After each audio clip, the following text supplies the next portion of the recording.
kompetisi kampus Merdeka. Salawat dan salam marilah kita sampaikan kepada junjungan Nabi besar kita Muhammad Sallallahu Alaihi Wasallam beserta keluarganya, sahabatnya, dan kita sebagai pengikutnya. Amin. Yang saya hormati Wakil Dekan 1, Wakil Dekan 2, para Kaprodi, Sekprodi, para divisi jurnal, GPM, para subbak dan staf ya, serta seluruh dosen yang hadir pada hari ini, khususnya prodi manajemen dalam merealisasikan program kompetisi kampus Merdeka. Saya berharap bahwa webinar pada hari ini tentang bagaimana kita membuat rencana pembelajaran semester untuk bisa relevan dengan apa yang diprogram oleh Mas Menteri, yaitu Merdeka Belajar dan Kampus Merdeka. Mudah-mudahan webinar atau workshop pada hari ini berjalan dengan baik. Selamat mengikuti arahan dan kasih ya, oleh para narasumber, dan semoga apa yang kita lakukan pada hari ini membawa hikmah dan berkah. Amin. Saya rasa itu sambutan singkat saya. Kurang lebihnya mohon maaf. Nasrul minallah fatun qarib. Wassalamualaikum warahmatullahi wabarakatuh. Waalaikumsalam warahmatullahi wabarakatuh. Oke, terima kasih kepada Ibu Dekan telah menyampaikan arahan dan sambutannya. Intinya hari ini harus bisa dilaksanakan dengan baik dan mencapai target yang telah ditentukan. Sekedar memotivasi dan menyemangati para dosen bahwa insentif dari workshop hari ini akan diberikan apabila RPS yang ditugaskan kepada Bapak dan Ibu dosen sekalian sudah disetorkan ke Prodi. Selanjutnya kita lanjutkan dengan mendengarkan arahan atau pengisian materi dari Bapak Kaprodi kita kepada Bapak Dr. Hamdani, SE, MM, MPD, MAK, kami persilakan.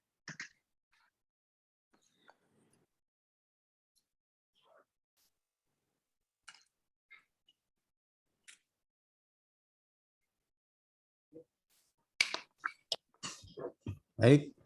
Assalamualaikum warahmatullahi wabarakatuh. Waalaikumsalam warahmatullahi wabarakatuh. Innal hamdalillah nahmaduhu wa nasta'inuhu wa nastaghfiruhu wa na'udzu billahi min syururi anfusina wa min sayyiati a'malina may yahdihillahu fala mudhillalah wa may yudlil fala hadiyalah. Asyhadu an la ilaha illallah wa asyhadu anna Muhammadan abduhu wa rasuluh. La nabiyya ba'da ma ba'du. Puji syukur alhamdulillah kita panjatkan kehadirat Allah Subhanahu wa taala yang mana pada hari ini kita masih diberikan kesehatan oleh Allah Subhanahu wa taala sehingga kita bisa melaksanakan aktivitas kita termasuk mengikuti kegiatan pada hari ini dalam rangka pembahasan kurikulum Merdeka Belajar Kampus Merdeka. Kenapa suaranya Bapak? berdengung? Suaranya berdengung. Agung. Mungkin ada yang dekat. Ya, memang ini di ruangan ini. Salawat dan salam semoga senantiasa tercurah kepada Nabi Muhammad Sallallahu Alaihi Wasallam. Yang terhormat Ibu Dekan Fakultas Ekonomi dan Bisnis, Ibu Dr. Hajah Siti Hanifah SEMM. Yang saya hormati Bapak Wakil Dekan 1, Bapak Dr. Mikrad MM. Yang saya hormati Bapak Wakil Dekan 2, Bapak Dr. Ari X Sandi. SEM AKT yang alhamdulillah juga pada siang hari ini sudah bergabung. Bapak-bapak dan ibu-ibu dosen tetap pada program studi manajemen dan beberapa kaprodi dan sekprodi juga saya undang ya di kaprodi sekprodi di lingkungan UMT ini dalam rangka sharing pengalaman dari para kaprodi dan sekprodi ya, mungkin pengalamannya bisa diberikan kepada kami dalam hal penyusunan kurikulum Merdeka Belajar Kampus Merdeka. Bapak Ibu yang saya hormati, pada pagi hari ini, siang hari ini, pertama nanti agendanya saya akan menyampaikan kurikulum program studi manajemen yang telah selesai disusun, tapi ini masih banyak kekurangan ya, mungkin nanti Bapak Ibu bisa mengomentari atau menambahkan ya poin-poin yang perlu masuk dalam kurikulum program studi manajemen. Setelah pembahasan ini ada pembagian tugas ya. Di dalam pembagian tugas ini itu menyusun RPS. Nah, RPS yang kita susun itu sudah dilaksanakan workshopnya. Jadi hari ini tinggal penugasannya untuk menyelesaikan RPS, baik RPS berbasis project maupun RPS berbasis penyelesaian masalah. Nah, itu sudah kita laksanakan kegiatannya, jadi hari ini tinggal pelaksanaannya. Nah, setelah selesai kurikulum ini, RPS ini, saya jadwalkan 1 minggu penyelesaiannya. Nah, setelah selesai, Bapak Ibu nanti bisa mengumpulkan ya RPS dalam bentuk hard copy maupun soft copy-nya kepada Ibu Dea, ya Ibu Dea Jatira, ya. Jadi nanti bisa dikumpulkan di Ibu Dea hard copy maupun soft copy-nya. Nah, nanti pada saat pengumpulan saya menjadwalkan kita ketemu langsung, ya. Tapi pada saat ketemu langsung itu tinggal penyerahannya saja, jadi tidak mengerjakan lagi di ruang kelas ya, supaya kita lebih leluasa mengerjakannya di rumah masing-masing ya. Ketika nanti menyerahkan hard copy maupun soft copy-nya sudah selesai dan oleh tim kurikulum prodi manajemen itu dianggap memang sudah memenuhi standar, maka selanjutnya dosen diberikan insentif pertama untuk transport kehadiran, kemudian yang kedua untuk penyusunan RPS-nya ya. Insya Allah lah untuk biaya transportasi itu lebih ya. Nah, seperti itu Bapak Ibu sekalian kegiatan yang akan kita agendakan pada hari ini. Langsung saja pada pembahasan kurikulum ya.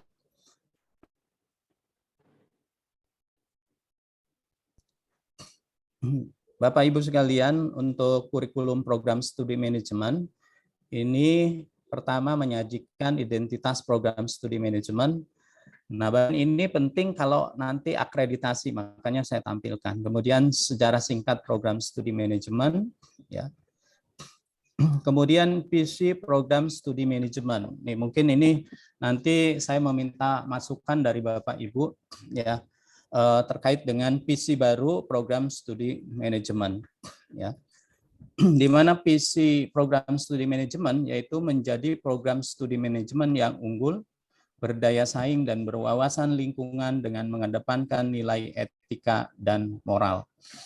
Nah, ini misinya ini tidak lain adalah bagaimana visi program studi manajemen ini dapat terlaksana, yaitu misinya melaksanakan dan mengembangkan kegiatan pembelajaran untuk menghasilkan lulusan yang memiliki tanggung jawab moral, berwawasan lingkungan, dan profesional dalam ilmu manajemen. Kemudian yang kedua, melaksanakan dan mengembangkan kegiatan penelitian dan pengabdian kepada masyarakat untuk menghasilkan karya akademik yang unggul dan bermanfaat bagi masyarakat, pemerintah, dan pelaku bisnis. Yang terakhir, melaksanakan dan menerapkan nilai-nilai Islami untuk menghasilkan sumber daya manusia yang memiliki kemampuan manajerial dan entrepreneurship. Nah, visi baru ini dan misi baru ini lebih singkat dan lebih lebih padat ya, sehingga ini akan diturunkan ke dalam mata kuliah ya, dari visi misi ini akan diturunkan ke dalam mata kuliah. Namun sebelumnya saya ingin sampaikan terkait dengan visi Universitas Muhammadiyah Tangerang, yaitu menjadi universitas kelas dunia yang Islami berbasis green industry. Nah, saya ambil kata kunci di green industry ya, karena poin-poin yang lain hampir sama, cuma yang perbedaannya itu adalah di green industry. Maka visi tersebut kemudian saya turunkan pada visi program studi manajemen, yaitu berwawasan lingkungan ya. Jadi matching dengan visi universitas ya. Green industry dengan berwawasan lingkungan itu sangat erat kaitannya dengan mewujudkan green industry. Kemudian tujuan juga sama ya, terkait dengan bagaimana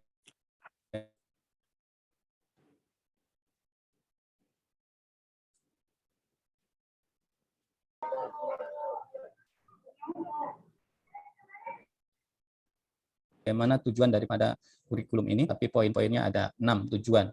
Misi ya, masing-masing misi tadi ini ada 6 poin ya. Nah, kalau tadi misinya ada 3, berarti masing-masing misi itu memiliki target tujuannya, berarti masing-masing 2 poin. Kemudian dasar hukum ini saya tidak jelaskan karena ini sifatnya normatif, jadi saya lewat saja.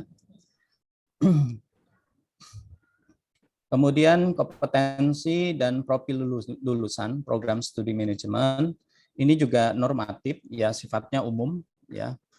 Di mana ada kompetensi utama, juga ada kompetensi pendukung dan kompetensi lainnya. Ini akan kami turunkan ya ke dalam bahan kajiannya nanti ya. Baik Bapak Ibu, tentu kurikulum program studi manajemen ini sebelum implementasi kurikulum baru ini, berarti kurikulum yang lama itu telah dievaluasi ya. Harusnya sudah dievaluasi. Ini ada beberapa poin yang kami di tracer study belum sepenuhnya kami dapatkan, tapi beberapa poin yang nanti evaluasi ini akan dilihat. Yang pertama, alumni yang bekerja di perusahaan swasta, tanggapannya seperti apa, itu yang tracer study-nya belum kami dapat ya, belum kami selesai karena datanya ada di universitas. Nah, kemudian ini mengacu pada indikator kinerja utama terkait dengan lulusan. Ini poin-poinnya salah satu IQ1, indikator kinerja utama IQ1. Itu ada salah satunya terkait dengan alumni ya. Kemudian tanggapan stakeholder terkait dengan alumni, ini masih terkait dengan tracer study tadi. Kemudian berikutnya adalah tanggapan stakeholder dalam penyusunan kurikulum. Ini hasil beberapa catatan kami, ya, notulen kami dalam merangkum semua masukan-masukan dari para stakeholders, ya, baik itu pemerintah daerah maupun stakeholder di dunia usaha dan industri, yaitu dari wali kota atau perwakilan yang diwakili oleh Sekda Kota Tangerang, di mana ada poin yang diamanatkan kepada kami terkait dengan kurikulum, yaitu dalam menyusun kurikulum agar memasukkan mata kuliah muatan lokal dan mengeksplorasi muatan lokal untuk membranding Kota Tangerang, sehingga Kota Tangerang memiliki kekhasan daerah yang dikenal dan diingat oleh siapapun, membranding Kota Tangerang menjadi kota apa. Ini PR yang disampaikan oleh Sekda Kota Tangerang, yang kemudian kami tindak lanjuti ini dalam rangka mengakomodir apa yang menjadi harapan dari pemerintah daerah untuk memasukkan mata kuliah kearifan lokal yang ada di Kota Tangerang dalam mata kuliah manajemen pemasaran. Nah, mungkin nanti Bapak Ibu yang mengajar manajemen pemasaran tidak hanya melihat manajemen secara umum saja, tetapi juga bisa memasukkan manajemen pemasaran dalam hal misalnya pariwisata Kota Tangerang. Ya, saya pikir pariwisata Kota Tangerang ini cukup banyak sekali,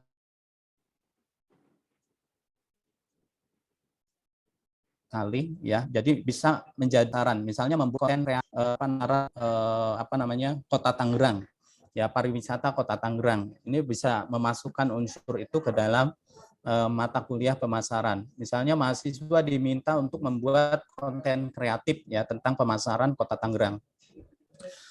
Kemudian digital marketing ya, ini ada beberapa dosen termasuk Pak Abdul Rauf ini sudah mempelajari digital marketing ya. Jadi konteks pemasaran sekarang itu bukan hanya teoritis tetapi juga praktis ya. Jadi bagaimana pemasaran itu bisa menjangkau lebih banyak orang ya. Nah, termasuk pemasaran tentang pariwisata Kota Tangerang. Kalau kita menggunakan digital marketing itu misalnya kalau pasar kita mau diarahkan ke misalnya ke Papua itu bisa saja karena kekuatan digital marketing itu melewati batas-batas wilayah ya, karena bisa menjangkau lebih luas. Makanya kita kadang-kadang di handphone itu ada misalnya ada yang menawarkan jam tangan, itu berarti kita menjadi target pemasaran digital ya. Nah, harapan kami nanti ke depan mahasiswa itu bisa memasarkan produk-produk yang hasil karyanya itu melalui pemasaran digital ini. Kemudian ini juga ada beberapa catatan masukan dari Kadin juga saya sudah masukkan ya untuk magang industri ya. Ini magang industrinya sudah menjadi bagian dari kegiatan MBKM. Kemudian dari PT Pardik juga Pak Dr. Ali Nasution ini sudah kami akomodir ya beberapa catatan dan masukannya. Ya, Pak. Kemudian ya terima kasih Pak Haji bisa berkenan mengikuti Zoom meeting siang hari ini. Kemudian dari lembaga sertifikasi profesi ya Pak Denny dari narasumber juga sudah saya catat beberapa poinnya. Dari Politeknik Padang, dari alumni ya, dari alumni juga ini sudah kami akomodir, dari HIPMI Banten, kemudian dari BTN Syariah, kemudian dari Bank Indosuria Ibu Lena ya, alhamdulillah juga sudah gabung pada siang hari ini. Nah, beberapa masukan tadi diakomodir ini justru menjadi poin penting dalam penyusunan kurikulum. Selanjutnya profil lulusan program studi manajemen itu ada 3. Yang pertama adalah sebagai manajer, baik itu di bidang keuangan, pemasaran, dan lain sebagainya. Kemudian yang kedua adalah entrepreneurship, yang ketiga adalah sebagai akademisi. Ya. Jadi poinnya hanya 3, manajer, kemudian entrepreneur, kemudian yang ketiga adalah akademisi. Sekarang bagaimana profil lulusan itu bisa diwujudkan? Ya, di sini kami merumuskan standar kompetensi lulusan program studi manajemen yang tadi sekilas kita sudah bahas. Ya, sekarang kita masuk ke capaian pembelajaran lulusan. Nah, untuk capaian pembelajaran lulusan ini sesuai dengan masukan dari LSP, ya bahwa perlu memasukkan CPL KKNI level 6 ya untuk S1 itu. Sehingga saya akomodir di sini. Kemudian kami juga membuat CPL wujudkan melalui CPL ini yang diturunkan menjadi bahan kajian sampai dengan menjadi mata kuliah. Ya. Untuk CPL KKNI level 6 ini poinnya adalah bertakwa terhadap Tuhan Yang Maha Esa. Kemudian kalau CPL prodinya ini lebih detail, ya bertakwa terhadap Tuhan Yang Maha Esa dan mampu menunjukkan sikap religius dan seterusnya. Ya ini unsur sikap, maka sikap jadi di CPL ini ada 4 poin. Yang pertama adalah aspek sikap, yang kedua adalah keterampilan umum, yang ketiga adalah keterampilan khusus, dan yang keempat adalah penguasaan pengetahuan. Jadi 4 poin itu yang akan kita targetkan visi misi itu bisa diwujudkan melalui ketercapaian tadi. Baik Bapak Ibu, saya contohkan 1 poin saja ya di penyusunan kurikulum ini. Yang pertama S1 atau sikap 1. Ini KKNI level 6 dengan CPL yang ada di prodi itu sinkron ya, sinkron. Nah, begitu juga dengan CPL KKNI level 6 yang kedua, saya singkat dengan S2, ini kode CPL-nya. Kemudian CPL prodinya ini sudah matching itu ya. Nah, kemudian saya tidak bahas detail ya, tapi poin-poin ini nanti akan kita turunkan ke dalam bahan kajiannya sehingga muncul menjadi mata kuliah. Baik, yang saya contohkan CPL sikap saja ya. Untuk CPL keterampilan khusus saya lewat, tapi kurang lebih poinnya sama ya. Selanjutnya ada keterkaitan CPL dengan profil lulusan, di mana profil lulusan yang A itu adalah sebagai seorang praktisi atau sebagai seorang manajer. Kemudian CPL profil lulusan yang kedua itu sebagai entrepreneurship. Kemudian yang ketiga atau C adalah sebagai akademisi ya. Jadi saya berikan kode ABC.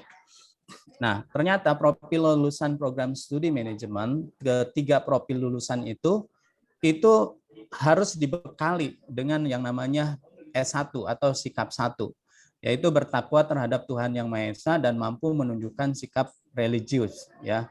Ini poinnya, dan ini nyambung dengan yang tadi saya sampaikan ya. Jadi S1 atau sikap 1 ini itu perlu dimiliki oleh seorang manajer, seorang entrepreneurship, kemudian sebagai seorang akademisi. Nah, itu keterkaitan CPL dengan profil lulusan. Hanya poin itu yang saya jelaskan, saya lanjutkan ke penetapan bahan kajian. Nah, untuk penetapan bahan kajian, tadi sikap 1 ya, saya kasih kode tadi S1 atau sikap 1, di mana CPL prodi itu bertakwa terhadap Tuhan Yang Maha Esa dan mampu menunjukkan sikap religius dengan mengintegrasikan dan mengamalkan nilai-nilai keislaman yang terkandung dalam Al-Quran dan Al-Hadis. Ya. Nah, ini S1 ini berarti sekarang kita menentukan bahan kajiannya. Nah, bahan kajiannya untuk sikap 1 ini yang pertama kemanusiaan dan keimanan. Nah, ini identik dengan AIK 1. Kemudian ibadah, akhlak dan muamalah, ini AIK 2. Kemudian kemuhammadiyahan atau Aisyah ya. Kemudian bahasa Arab, ilmu Islam dan ilmu pengetahuan. Nah, masing-masing saya berikan kode BK1, bahan kajian 1, bahan kajian 2, bahan kajian 3 sampai dengan bahan kajian 5. Nah, jadi penetapan bahan kajian prosesnya yang kami lakukan di program studi manajemen kurang lebih gambarannya seperti itu ya. Jadi saya hanya menjelaskan 1 poin saja sikap. Selanjutnya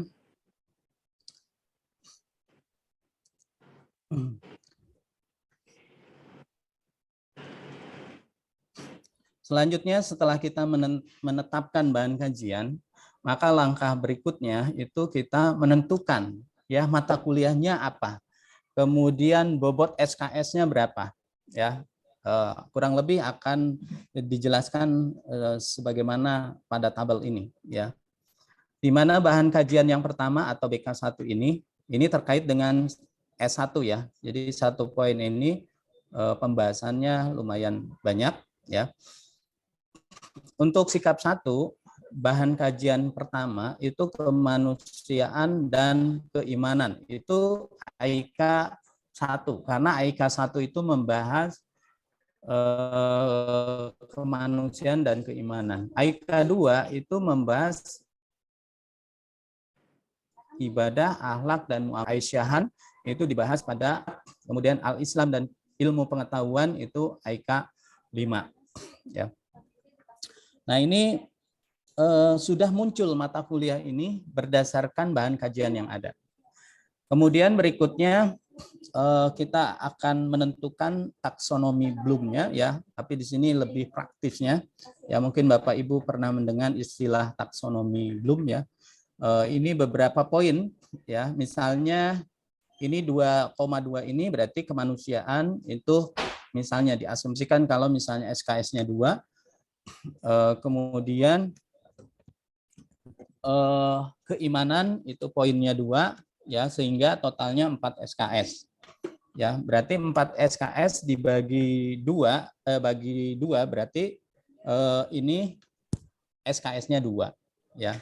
Jadi bobot SKS yang ada di mata kuliah itu disesuaikan dengan bahan kajian ya. Jadi semakin banyak bahan kajiannya ya, maka semakin besar nilai atau SKS-nya, angka SKS-nya.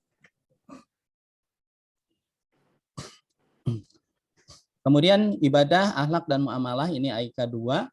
Ini poinnya untuk ibadah itu poinnya 2 atau 2 SKS, kemudian akhlak poinnya 1, kemudian muamalah 1. Kemudian dibagi 2 sama dengan 4 poin, totalnya bagi 2 ya. Ini nilainya 2 SKS ya. Jadi untuk penentuan bahan kajian dan mata kuliah ya, muncul mata kuliah sampai dengan bobot SKS. Dan seterusnya itu untuk sikap ya. Berarti untuk keterampilan umum, kemudian keterampilan khusus dan pengetahuan itu caranya sama juga ya.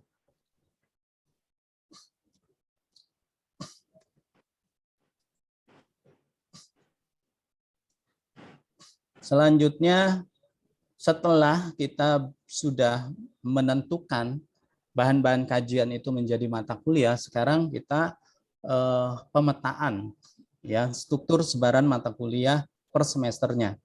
Di mana semester 1 itu AIK 1, SKS-nya 2, Pancasila 2, bahasa Inggris ya.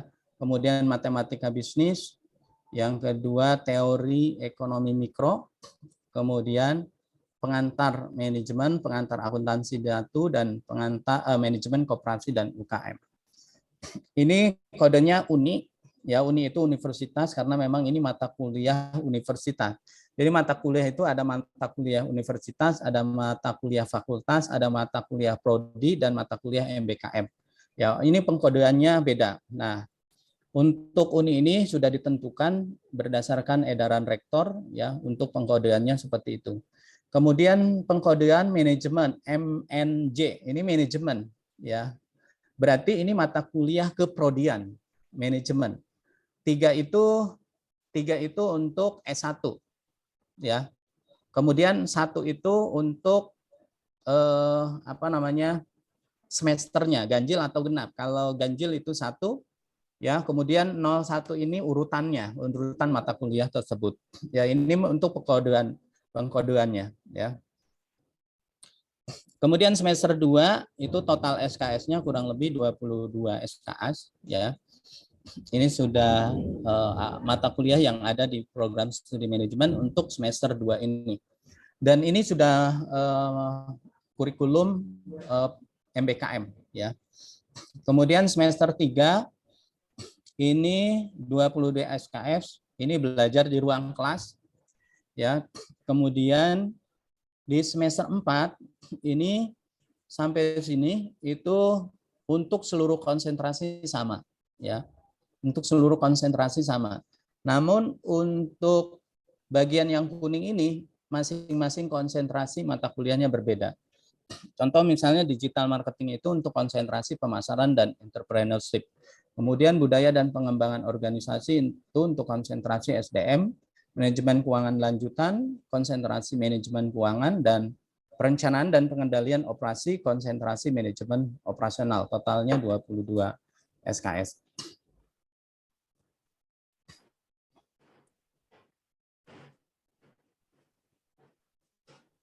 Selanjutnya semester 5.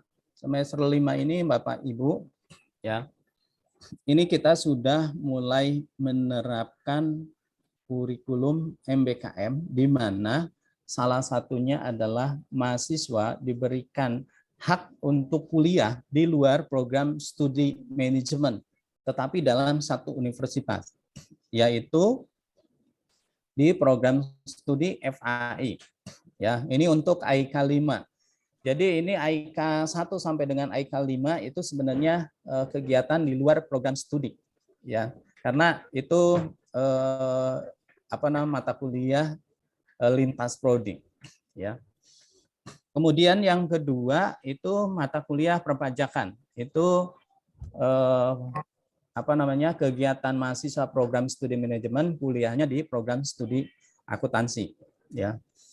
Kemudian mata kuliah bisnis digital, pengantar aplikasi komputer, sistem informasi manajemen, pemrograman web dan desain grafis, itu mahasiswa program studi manajemen kuliah di luar program studi yang kita targetkan di program studi teknologi informasi. Nah, ini adalah kemampuan dasar yang perlu dimiliki oleh mahasiswa dalam rangka mencapai profil lulusan sebagai entrepreneur, ya. Jadi walaupun misalnya program studi manajemen misalnya konsentrasinya manajemen keuangan, ya, itu mahasiswa memiliki kesempatan untuk bisa menjadi seorang entrepreneur. Jadi selain sebagai praktisi juga mahasiswa alumni memiliki kesempatan untuk menjadi seorang pengusaha atau entrepreneur. Ya, makanya basic ini dalam rangka mendukung kompetensi mahasiswa dalam pengembangan kewirausahaannya. Karena untuk pemasaran, misalnya pemasaran digital atau seorang wirausaha itu dia juga harus bisa membangun webnya, kemudian membuat desain grafis atau bisnis digitalnya. Itu nanti mahasiswa kuliah di program studi teknik informatika. Kemudian berarti dosen program studi manajemen, ya, di sini atau dosen dari luar program studi itu akan mengajar di program studi manajemen. Itu yang menjadi ketentuan di dalam program MBKM ini, ya. Nah, tapi kalau misalnya Bapak Ibu memang menguasai bidang ini, nah ini bisa diajar. Karena kami di program studi manajemen tidak melepas mahasiswa itu untuk kuliah ke prodi yang dituju, tapi kita menjadwalkan nyatu jadwalnya dengan jadwal yang ada di program studi manajemen. Cuma kalau untuk mata kuliah teknik itu nanti yang mengajar adalah dosen yang memahami tentang teknologi informasi ini. Nah, kemudian mata kuliah pilihan di program studi manajemen ada mata kuliah pilihan per konsentrasi. Kalau ini konsentrasi pemasaran, kalau ini konsentrasi SDM. Mahasiswa masing-masing memilih satu mata kuliah pilihan, ya, konsentrasi yang disediakan. Total pilihannya 22 SKS. Selanjutnya, mahasiswa tetap ada kegiatan di dalam kelas, ya, artinya di program studi manajemen, yaitu untuk mata kuliah Green Management.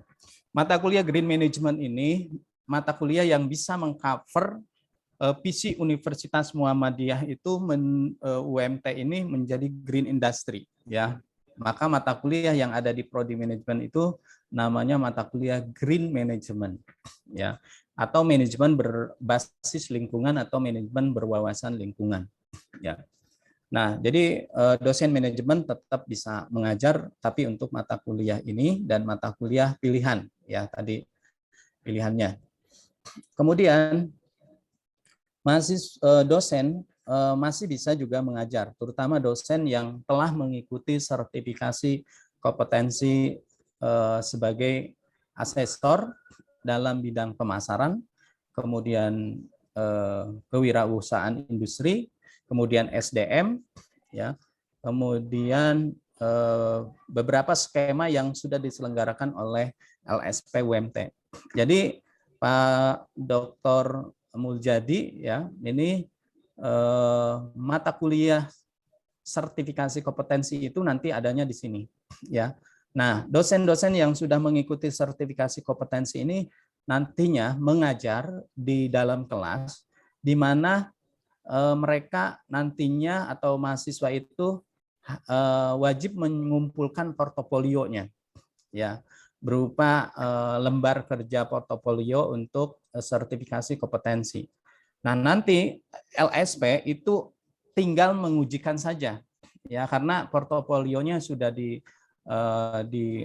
dibimbing oleh dosen yang sudah mengikuti sertifikasi kompetensi, ya. Nah, jadi Pak Dokter ini di LSP untuk mata kuliah sertifikasi kompetensi akan di cover di mata kuliah ini, ya.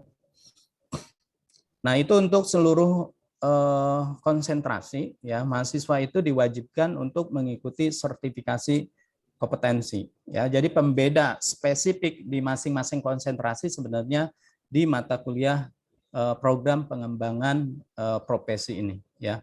Nah, ini untuk konsentrasi keuangan, ini untuk konsentrasi entrepreneurship, hampir sama semua, ya. Nah, pembedanya tadi di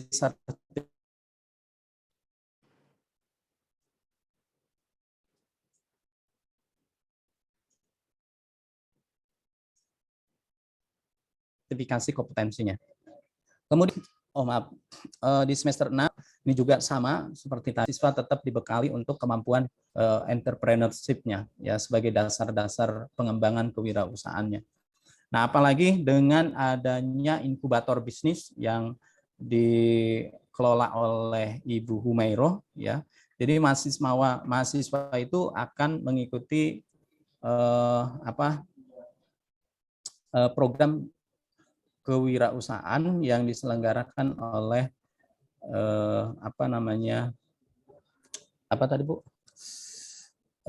yang dikelola oleh Ibu Humairah, ya. Nah, alhamdulillah kemarin kami juga di program studi manajemen sudah melakukan pembinaan kepada mahasiswa yang tidak lain adalah pelaku wirausaha, ya, sampai dengan mereka diberikan booth, ya, untuk sarana usaha, ya. Selanjutnya di semester 6. Nah, di semester 6 ini fokus pada kegiatan MBKM. Jadi kegiatan di luar kampus, di mana di semester ini mahasiswa bisa memilih, ya, beberapa kegiatan MBKM ini, yaitu produk studi proyek independen, pertukaran mahasiswa, magang industri, kewirausahaan, proyek kemanusiaan, membangun desa dan KKN tematik, kemudian mengajar di satuan pendidikan dan KKN reguler. Nah, ini tidak bisa dihapuskan karena memang ini mata kuliah universitas, kodenya Uni, ya. Ini mata kuliah universitas, jadi tidak bisa dihapus. Nah, dari kegiatan KKN reguler bagi mahasiswa yang akan mengikuti KKN tematik itu bisa langsung mengajukan, ya, permohonan untuk melanjutkan, memperpanjang kegiatan KKN-nya. Karena kegiatan KKN tematik atau membangun desa ini 1 semester, ya, kegiatannya 1 semester. Ya, kurang lebih 20 SKS nanti kegiatannya. Nah, kemudian di semester 7. Nah, di semester 7 ini mahasiswa fokus pengajuan judul skripsi itu sudah di sini, kegiatan MBKM, yaitu penelitian atau riset. Nah, penelitian dan riset ini bisa dilakukan antara dosen dan mahasiswa, ya. Nah, di mana luarannya dari kegiatan penelitian dan riset ini adalah publikasi yang dilakukan oleh dosen dan mahasiswa. Jadi mata kuliah ini, ya, MBKM ini luarannya yaitu produk, kemudian rekayasa sosial, kemudian proceeding, kemudian jurnal, ya. Nah, bagi mahasiswa yang tidak mengikuti atau tidak ingin mengikuti sidang skripsi itu diberikan opsi. Syaratnya harus terpublikasi hasil penelitiannya bersama dosen pada Sinta 2. Ya, ini sebenarnya untuk membantu penelitian kolaborasi bersama mahasiswa dan dosen. Ini sangat membantu dosen sebenarnya. Nah, kemudian untuk mahasiswa yang tidak mengikuti sidang skripsi diberikan opsi, ya, tetapi proses registrasi keuangannya tetap dilakukan pembayaran karena mata kuliah ini adalah mata kuliah universitas. Nah, berarti di sini mahasiswa yang berhasil publikasi di Sinta 2 atau pada jurnal Scopus bersama dosen itu tidak boleh tidak mengikuti sidang skripsi, namun tetap proses registrasi dan keuangan dilakukan. Nah, bagi mahasiswa yang hasil penelitiannya itu tidak terpublikasi, maka mahasiswa di semester 8 itu tinggal sidang saja. Ya, jadi pengajuan judul dan proposal itu di semester 7. Jadi di semester 8 itu sudah tinggal sidang skripsi saja. Sehingga kami di prodi pun ya tidak tergopoh-gopoh ya. Karena mahasiswa terkadang tidak sesuai dengan jadwal yang sudah kita tentukan. Nah, kemudian implementasi hak belajar yang tadi ini mata kuliah yang ada di AIKA, kemudian mata kuliah yang ada di teknik informatika kurang lebih ada 20 SKS. Kemudian ini kegiatan di luar program studi ya, ada 8 kegiatan yang tadi saya sudah sampaikan, ini saya lewat. Nah, kemudian kegiatan pelaksanaan studi atau proyek independen. Ini sudah kami susun ya, di mana ruang lingkup, tujuannya, ketentuannya, kemudian pengusulan proposalnya, sampai bentuk laporannya, kemudian pelaksanaan kegiatannya, nah, kemudian rekognisi atau pengakuan SKS-nya, ini sudah ada ya. Jadi ini saya lewati. Dan terakhir penyusunan laporannya juga sudah ditentukan dan penilaiannya ya.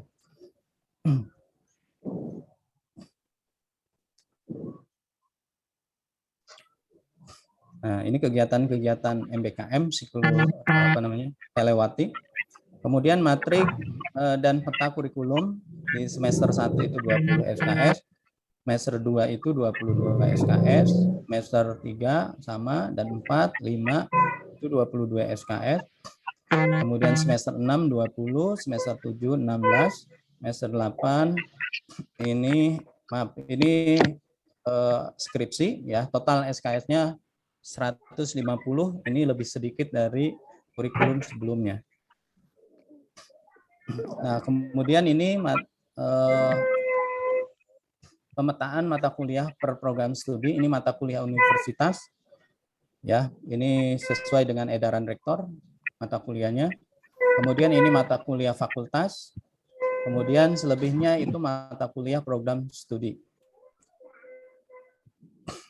Nah, terakhir mata kuliah MBKM ya. Ini mata kuliah MBKM-nya. Baik, Bapak Ibu sekalian, itu yang dapat saya paparkan terkait kurikulum program studi manajemen. Insya Allah ini kurang lebih 90% sudah selesai ya, dan insya Allah kalau di semester 1 ini sudah kita mulai ya kegiatan kurikulum MBKM ini. Selanjutnya saya kembalikan lagi kepada pembawa acara atau moderator Bapak Agung Budi. Oke. Terima kasih. Assalamualaikum warahmatullahi wabarakatuh. Oke, terima kasih Bapak Hamdani yang telah menyampaikan materi tentang kurikulum MBKM. Berikut RPS-nya. Bila ada teman-teman dosen, Bapak Ibu dosen yang ingin bertanya, kami atau mengomentari dari kurikulum yang sudah dibuat tadi, silahkan langsung saja membuka mic-nya, tidak ada larangan di sini. Saya beri 3 penanya. Silahkan. Bapak Mulyadi. Ya, baik. Terima kasih. Assalamualaikum warahmatullahi wabarakatuh. Waalaikumsalam. Waalaikumsalam warahmatullahi wabarakatuh. Ibu Dekan, Wakil Dekan 1 dan 2, dan Sekrodi, serta moderator Pak Agung. Terima kasih ya kajian yang luar biasa dari Kaprodi berkaitan dengan kurikulum MBKM ya, mahasiswa belajar kampus Merdeka. Nah, ini Merdeka bener nih kelihatannya. Ada beberapa hal yang perlu saya tanyakan, ada 2 sebetulnya. 1 berkaitan dengan mata kuliah yang berkaitan dengan AIKA ini. Karena ada kaitannya dengan etika bisnis ya. Ini juga AIKA perlu dicek oleh Kaprodi. Dosen-dosennya harus mengerti bisnis. Jangan sampai hanya ayat saja yang disampaikan. Saya ingat waktu kita dialog dengan Sekretaris Prodi UGM, itu luar biasa. UGM mengambil beberapa konsep agama tapi langsung prakteknya juga. Contoh kalau kita bicara tentang masalah muamalah, maka ini harus dipahami bagaimana praktek muamalahnya. Jadi bukan teks books tapi harus kontekstual terhadap implementasi praktek bisnis. Ini saya lihat di AIKA belum ada yang terlihat yang langsung praktek bisnisnya. Ya, jadi perlu ada dosen yang bisa paham juga tentang ayat Quran dipraktekkan dalam bisnis. Itu di AIKA 2 ya. Jangan sampai nanti mahasiswa kita hanya pas saya cek di semester 2 di etika bisnis sepertinya. Ada beberapa mata yang bersamaan dengan mata kuliahnya hanya membahas tentang ayat ya, tapi tidak implementasinya seperti apa. Nah, ini juga harus dibuat RPS-nya yang bisa menentukan pada implementasi. Yang kedua, berkaitan dengan mata kuliah yang tadi Pak Kapro disebutkan tentang program kuliah profesi. Ya, memang di skema kita sudah ada itu, khususnya di manajemen ada 4 rasanya, 4 atau 3 ya. Marketing, SDM level 6, kewirausahaan, ya. Dan ini bisa menjadi bahan yang menarik ya. Jadi ketika semester 5 mereka membuat skema, membuat tugas-tugas sesuai dengan skema kurikulumnya, kemudian semester 6 langsung uji kompetensi. Ini sudah kita uji cobakan kemarin, bagus sekali, luar biasa. Nah, hanya saja di semester 5 ini kan semester 5 pas semester 6 ya, yang praktek tuh paham, dan praktek mahasiswa magang ya. Jadi ada riset, ada juga praktek. Nah, kelihatannya kalau sudah mulai ke riset ya atau ke penelitian, memang ini harus ada kolaborasi. Saya masih belum melihat harus ada pemetaan dosen-dosen yang siap untuk riset di semester 6 itu. Ya, saya wajib lah semua dosen tetap harus riset. Tidak ada alasan harus riset. Ya, karena itu mengangkat prodi kita kalau memang mau target menjadi A. Sementara ini kita pernah naik ya. Kalau pengen jadi A ya risetnya harus diangkat ya supaya bisa menunjang ke pangkatan dosen. Itu juga perlu dipetakan dosen-dosen yang memang siapa-siapa yang akan bisa mulai praktek di semester 6 ya, tadi saya lihat semester 6 untuk penelitian dengan mahasiswa. Jadi jangan, menurut saya Pak Dhani jangan dibatasi dosen tetap itu, kecuali dosen tidak tetap karena bukan di prodi manajemen. Saya usulkan wajib semua dosen tetap di semester 6 harus riset ya, semester 6 tuh sesuai dengan mata kuliahnya dengan mahasiswa. Yang terakhir berkaitan dengan tematik tadi, tematik ya. Dia ada KKN tematik nih Pak Hamdani. Saya setuju bisa dipetakan, kalau itu dipetakan siapa yang mahasiswa atau dosen yang senang untuk membangun desa. Ini peluang luar biasa menurut saya. Sampai hari ini UMT belum punya desa binaan. Kalaupun LP3M ngadain KKN terus, tapi desa binaannya nggak ada. Ya, terus terang ini kritik kita ini. Tidak ada desa binaan yang jelas dari UMT mana yang perlu dibina. Jadi ini bisa masuk ke dalam kurikulum semester 6, kita bisa petakan. Nah, tematik ini sesuai dengan kemampuan kita sebagai ahli manajemen, bagaimana mengelola desa supaya mereka punya produk-produk yang bisa dijual. Nah, ini bisa kerjasama dengan Kementerian Pariwisata dan Industri Parekraf yang menterinya Sandiaga Uno. Di sana banyak peluang yang bisa kita cantolkan. Saya yakin ini luar biasa kalau kita bisa bekerja sama dengan desa-desa terbaik di Banten. Tentu ada desa terbaik se-Indonesia di Cinangka, ya di sebelah Anyer itu juga ada desa terbaik yang bisa kita ajak kerjasama dan kita belajar ke sana untuk tematiknya. Saya kira itu. Terima kasih. Itu dan saya mohon maaf. Assalamualaikum warahmatullahi wabarakatuh. Gimana ceritanya? Oke, terima kasih Pak Dr. Muljadi. Ada 3 pertanyaan, masing-masing mungkin bisa dijawab langsung oleh Bapak Kaprodi. Yang pertama tentang AIK. Harus dipilih benar katanya dosen-dosen yang mampu menerapkan AIK dengan bisnis langsung, praktek bisnis langsung. Yang kedua tentang lembaga profesi. Yang ketiga tentang KKN tematik. Silakan Pak Dr. Hambanani dijawab pertanyaan dari Bapak Dr. Muljadi. Baik, terima kasih kepada Pak Dr. Muljadi selaku Direktur LSP yang tadi telah menyampaikan ya ada 4 poin yang saya catat ya. Saya langsung dijawab saja karena kalau banyak pertanyaan takut ada yang terlewat Pak Dokter ya. Jadi saya jawab satu-satu aja. Baik. Yang pertama terkait dengan mata kuliah AIK, ini memang yang menjadi yang menjadi kendala kami ya, terutama di mahasiswa ya. Selama ini memang mahasiswa tuh masih diberikan materi-materi tentang ibadah ya. Tapi bagian poin muamalahnya itu terpotong gitu Pak Dokter ya. Mungkin ini juga yang menjadi catatan kami yang di sini ada Pak Pak Komar ya yang mewakili dari AIK ya. Mungkin ini bisa menjadi catatan yang bisa disampaikan, tapi kami juga nanti akan menyampaikan dari Prodi meminta kepada LPK AIK ya untuk mata kuliah AIK 2 itu ada materi tentang muamalah itu benar-benar yang dalam konten bisnis. Nah, dalam konteks bisnis, maka RPS-nya pun harus ada poin yang membahas tentang bisnis ya. Jadi lebih ke praktek bisnisnya seperti apa.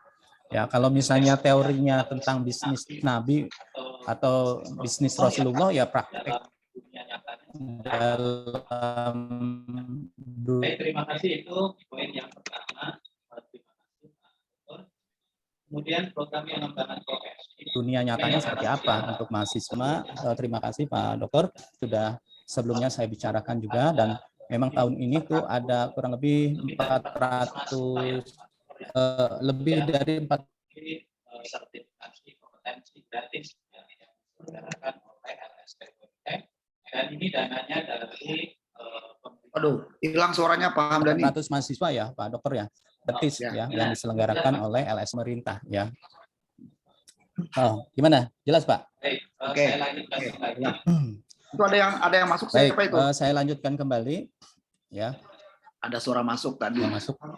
Oh, iya ya. Baik. Pak Agung minta ininya dinonaktifkan. Ya. Baik Pak Dokter, untuk program pengembangan profesi ini benar-benar kita implementasikan itu ke dalam kompetensi lulusan.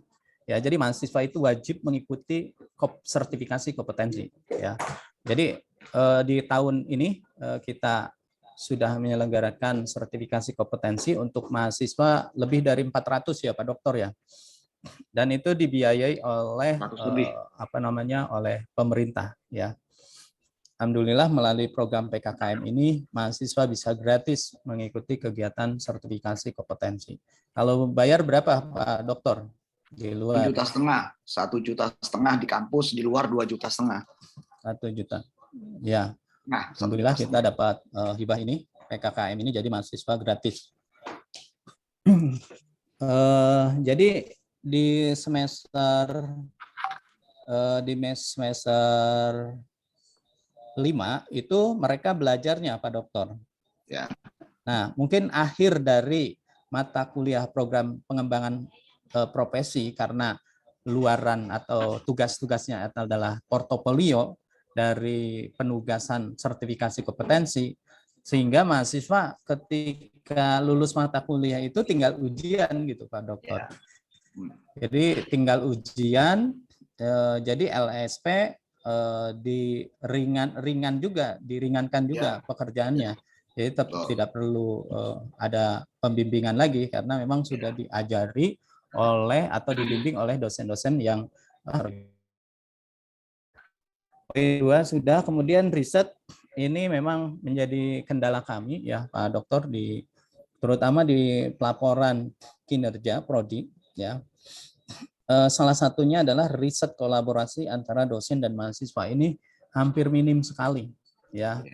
Hampir minim dan mungkin tidak banyak dilakukan, paling 0,5% lah itu dari total dosen yang ada ini melakukan riset kolaborasi bersama mahasiswa. Ini sangat minim sekali, sehingga ini menjadi poin ya bagi kami, di mana di semester 7 ini akan menyelenggarakan kegiatan MBKM itu fokus pada riset ya, penelitian atau riset.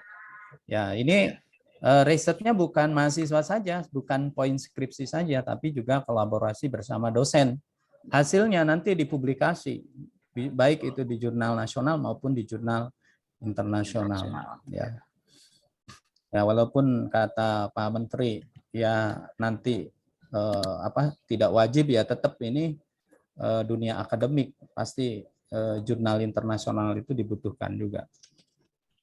Kemudian KKN tematik ini saya pernah berkunjung, ini Pak Dokter, mungkin ini bisa menjadi tema KKN tematik, berkunjung ke salah satu wisata lokal yang ada di Solear. Itu ada wisata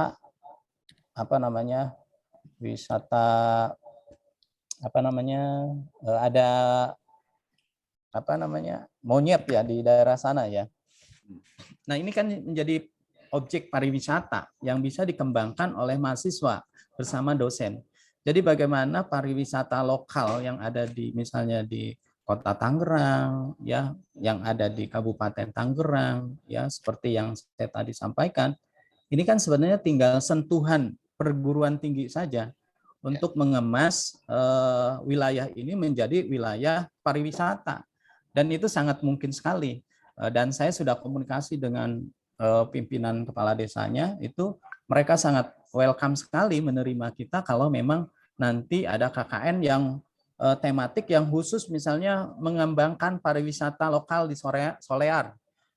Jadi luarannya itu bukan hanya KKN saja, bisa penelitian, bisa pengabdian ya. Nah, itu bisa ke arahnya ke sana gitu kalau untuk KKN tematik ini. Sehingga apa yang tadi diharapkan oleh Pak Dokter ya, kita punya desa binaan itu dengan kita menetap 6 bulan mahasiswa di sana ya, pengembangan pariwisata lokal, saya pikir ini akan menjadi akan menjadi desa binaan ya, dari UMT ya. Baik, itu yang dapat saya jawab Pak Dokter. Terima kasih masukan dan catatan-catatannya tadi yang sudah disampaikan. Silakan Pak Agung, dikembalikan kembali. Oke, terima kasih Pak Dr. Hamdani. Pertanyaan kedua, saya persilahkan kepada Dr. Ari Eksandi SMK. Silakan Pak Wadek. Ada Pak Ari. Baik, terima kasih. Assalamualaikum warahmatullahi wabarakatuh. Waalaikumsalam warahmatullahi wabarakatuh. Mohon maaf izin ini Pak Hamdani sedikit. sharing ya, Ya, baik, Pak Dokter. seperti itu. Ya. Tadi saya sedikit dengar tentang itu ya, visi prodi ada perubahan gitu ya, menyesuaikan dengan visi universitas seperti itu. Di mana visi yang disampaikan tadi kurang lebihnya itu menerangkan tentang konsep dari green industry. Betul. Nah, ini pun pernah saya tanyakan perihal ini sebenarnya ketika pada penyampaian perubahan visi universitas. Tapi mungkin waktu itu pertanyaannya belum terjawabkan dengan jelas mungkin ya. Nah, ini perlu saya tanyakan kembali karena takutnya nantinya kita mengusung visi green industry tapi kita pegangannya atau pedomannya itu belum bisa mengacu pada salah satu standar yang memang sudah baku seperti itu. Pertama yang ingin saya tanyakan itu seperti yang kita ketahui bersama bahwa memang konsep green industry itu kan lahir mengacu pada konsep triple bottom line ya. Triple bottom line pada hasil protokol Kyoto, di mana atas hasil protokol Kyoto ini muncul berbagai standar tentang green industry atau green economy. Ambil contoh misalkan kalau standarisasinya pemerintahan atau negara itu green industry atau green economy standarnya adalah SDGs, Sustainability Development Goals, seperti itu. Kalau mengacu pada industri ada dua acuan. Pertama ISO 14001 terkait dengan manajemen lingkungannya, atau bisa juga GRI standar terkait dengan standar pelaporan. Nah, ingin saya pertegas lagi di sini, mungkin prodi kita nih, prodi manajemen fokus pada standar yang mana supaya nanti mata kuliah yang berbau tentang konsep green industry itu jelas tuh acuannya. Ketika nanti proses pembelajarannya, misalkan tentang standar pelaporan, kita mengacu pada GRI standar. Misalkan tentang konsep green economy, kita punya acuan dari Sustainability Development Goals atau SDGs. Atau dari manajemen lingkungannya, ISO 14001. Mungkin perlu ini Pak Hamdani ya, mohon maaf ini sekedar sharing, perlu dipertegas lagi. Green industry kita itu green industry yang mengarah kemana gitu ya, seperti itu. Apakah standar yang dipegang oleh pemerintah ataukah standar industri yang ada dua tadi itu. Seperti itu Pak Hamdani, kurang lebihnya. Terima kasih. Assalamualaikum warahmatullahi wabarakatuh. Waalaikumsalam warahmatullahi wabarakatuh. Pertanyaan dari Pak Dr. Ari Eksandi mengenai visi prodi manajemen yang berkaitan dengan green industry. Saran beliau untuk lebih diperjelas mengenai wawasan lingkungan ke arah mana yang diinginkan di prodi manajemen. Mungkin itu pertanyaannya Pak Dr. Ramani. Silakan untuk dijawab. Baik, terima kasih Pak Wadek, Pak Dr. Ari Eksandi, SE MAKT, yang telah tadi menyampaikan beberapa poin terkait dengan green industry. Yang pertama terkait dengan visi universitas, ya tentu kewenangannya ada di universitas ya, karena memang sudah disampaikan juga oleh Pak Rektor terkait dengan green industry ini. Nah, kemudian tinggal kami di program studi manajemen ini menurunkan atau menerjemahkan green industry ini ke dalam visi program studi sampai dengan kepada mata kuliah yang ada di program studi manajemen. Ya, betul sekali tadi setuju bahwa tema green industry itu tidak lepas dengan topik triple bottom line, di mana perusahaan itu bukan hanya berorientasi pada profit, ya P pertama triple P yang pertama itu profit, ya, tetapi juga perusahaan harus berorientasi kepada people, artinya kepada orang atau masyarakat di lingkungan sekitar industri. Nah, namun juga industri itu ya tidak hanya proses produksi itu tidak hanya barang ataupun jasa, tetapi juga menghasilkan limbah. Nah, di mana P yang terakhir itu adalah planet, ya, di mana industri itu bukan hanya mengejar profit atau people saja, tapi juga planet, artinya lingkungan alam. Ya, makanya tema triple bottom line ini identik dengan atau memiliki keterkaitan dengan green industry ini. Nah, untuk mata kuliah yang ada di program studi manajemen, kami mengikuti standar di green economy, ya, di mana salah satunya adalah SDGs tadi, ya. Di mana SDGs itu salah satunya adalah misalnya penanganan kemiskinan. Nah, kemudian misalnya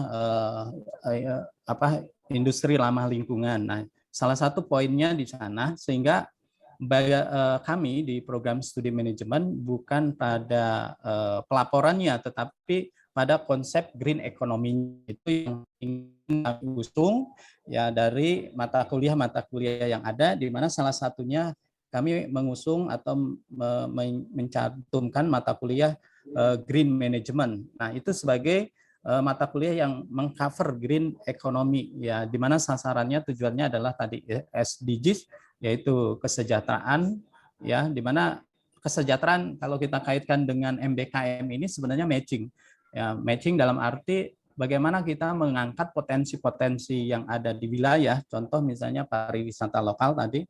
Sehingga kalau pariwisata lokal itu hidup, maka masyarakat di sekitar itu bisa berjualan, secara otomatis taraf hidup mereka juga akan membaik ketika banyak pengunjung. Makanya tadi yang diusulkan oleh Pak Dr. Mujadi terkait dengan KKN tematik ini sangat relevan dengan program MBKM. Saya rasa itu Pak Dokter, Pak Wadek, ya, terkait dengan implementasi kurikulum yang ada di program studi manajemen ini dengan tema pada green economy. Oke, demikian jawaban dari terima kasih Pak Dr. Hamdani. Dokter. Sudah cukup Pak Dr. Ari? Cukup. Oke. Ya, terima kasih. Terima kasih.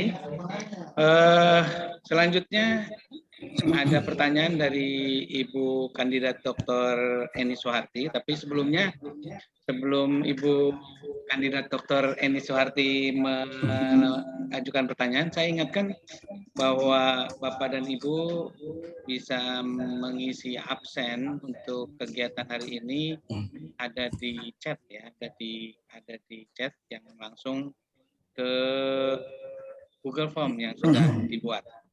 Nanti sertifikatnya akan dikirimkan langsung ke email yang Bapak dan Ibu cantumkan di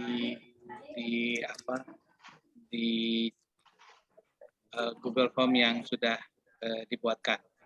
Jadi tolong email yang dimasukkan adalah email yang aktif. Oke, silakan untuk Ibu Eni Soeharti untuk bertanya. Oke, Assalamualaikum warahmatullahi wabarakatuh. Waalaikumsalam warahmatullahi wabarakatuh. Pada siang hari ini yang ingin saya tanyakan adalah pada mata kuliah di semester 7, yaitu penelitian atau riset.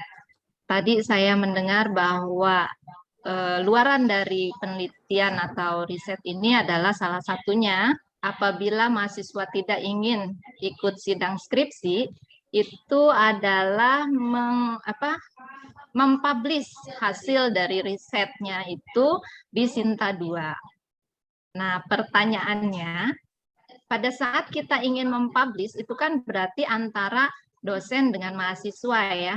Pada saat kita ingin mempublish untuk masuk ke jurnal yang terakreditasi Sinta 1-2 itu kan membutuhkan biaya. Pertanyaannya, siapakah yang akan menanggung biaya dari publikasi tersebut? Itu nomor 1. Pertanyaan nomor 2, bagaimana apabila hasil riset atau penelitian ini tidak terbit di Sinta 1 atau 2, bisa di Sinta 3, 4, atau 5. Apakah itu juga harus ikut sidang skripsi atau memang karena sudah publish berarti skripsinya tetap di semester 8, tetapi untuk hasil akhirnya itu hanya tinggal menunggu publish-nya saja. Begitu Pak Hamdani, pertanyaan dari saya. Oke, terima kasih Ibu Kandidat Dr. Eni Suharti. Ada 2 pertanyaan, dua-duanya berkaitan dengan kepentingan mahasiswa luar biasa. Cinta benar Bu Eni sama mahasiswanya. Jadi mahasiswa semester 7 yang boleh memilih untuk tidak membuat skripsi itu langsung menerbitkan tuh di depan. Di dalam jurnal Sinta 1 dan 2 ya. Pertanyaannya siapa yang menanggung biayanya? Yang kedua, kalau misalnya nggak terbit di Sinta 1, Sinta 2 boleh nggak di Sinta 3, 4 atau dan selanjutnya? Itu mungkin pertanyaan dari Bu Eni secara gamblangnya. Silakan Bapak Dr. Hamdani mencari jawaban. Terima kasih. Cari sih. Baik, terima kasih Bu Eni. Sebenarnya bisa ditanyakan langsung ke saya. Langsung kan sebelahan, tulis. Ya, tapi ini perlu saya sampaikan kepada Bapak Ibu. Kalau publikasinya itu sekarang, Bapak Ibu mendapat biaya publikasi. Ya, kalau publikasinya sekarang. Ya, karena programnya realisasi pembayaran publikasi itu sekarang. Ya. Nah, kemudian kalau nanti berarti kan kalau saya melakukan penelitian bersama mahasiswa yang biaya publikasinya atau yang siapa sih yang menelitinya? Ya, saya. Kemudian yang publikasinya siapa? Dosen, ya. Nah, karena sebenarnya kita dua-duanya ya juga sama-sama berkepentingan untuk itu, untuk publikasi. Ya. Sehingga ya kalau kita berkepentingan ya sudah sewajarnya memang kita mengeluarkan biaya. Dan biaya publikasi Sinta 2 itu 1,5 juta. Nah, mungkin bisa bersama mahasiswa, silakan saja itu nanti diselesaikan bersama mahasiswa. Tapi kalau untuk sekarang saya berikan challenge kepada Bapak Ibu yang publikasi di Sinta 2 dapat biaya publikasi gratis ya. Biayanya sudah disiapkan ya. Nah, itu untuk biaya publikasi ya.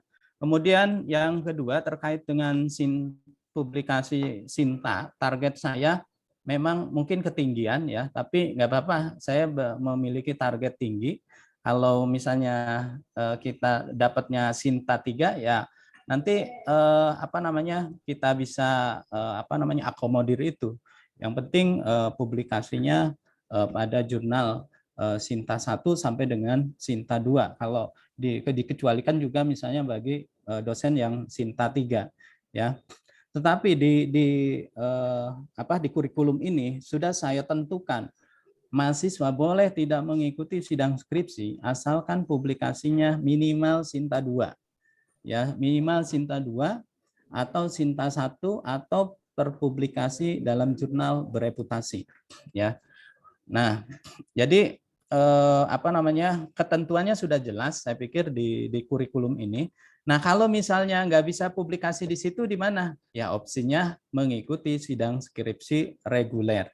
Jadi mau sidang skripsi, mau tidak, tetap proses registrasi dan pembayaran keuangan itu harus tetap dilakukan. Karena ini mata kuliah universitas, ya. Jadi kebijakan keuangan di universitas. Seperti itu Bu Eni ya. Saya rasa sudah jelas ya. Kalau kurang jelas nanti ditanya lagi di lain waktu.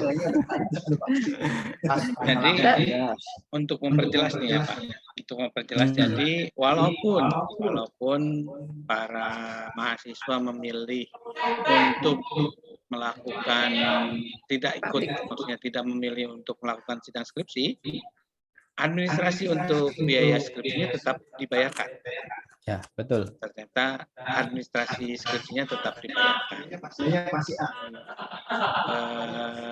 Itu nilainya tergantung dari bagusnya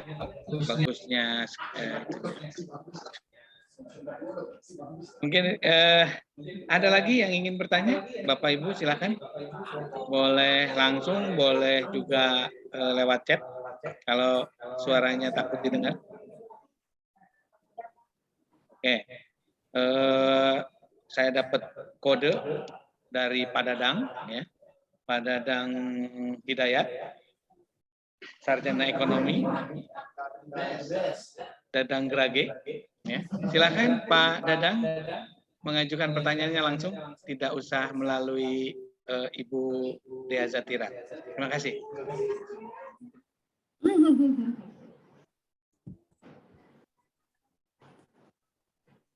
Ayo Pak Dadang. Kemana tuh Pak Dadang?